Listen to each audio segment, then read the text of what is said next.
Hudson in Fargo is going to be my favorite caller of the day because it is the name of our late, great Labradoodle Hudson, who was one heck of a dog. So, Hudson, you're good in my books just from your first name. What's on your mind today?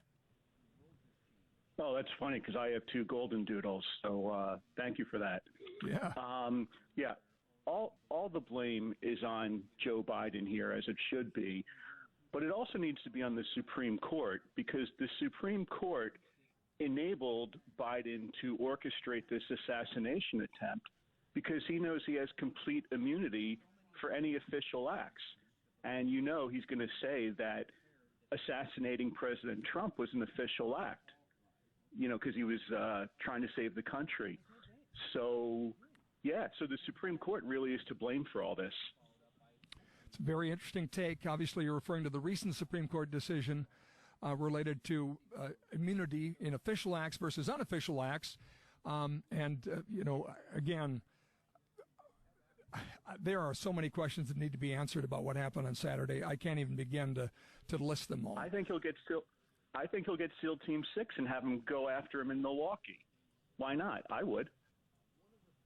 Again, I think I don't think this was an official act. That's one thing. I mean, not even close. Well, what do you mean? In other words... Well, I mean, it's the act of a young, crazy lunatic that, somehow got where he got with what he got and did what he did. Well, a couple of things there.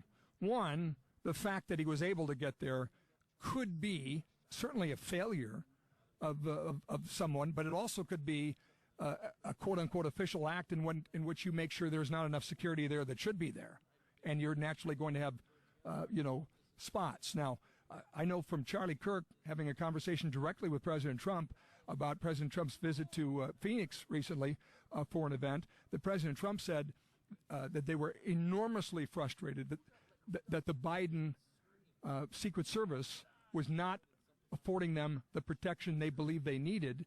And that didn't change until this week. That'll change when he becomes the official nominee, where he has significantly more apparatus. But I'm not going to even contemplate the idea that someone from the Oval Office would say, "Go kill my opponent." And that's sort of where now that the Supreme Court made that ruling, it's great. Biden can be president for life because he can just do whatever he wants to do. He's immune, as long as it's an official act, of course. Yeah. Interesting theory. Yeah. Interesting theory, Hudson. Appreciate that call. Let's squeeze another in here. Who's next, Kev? 701.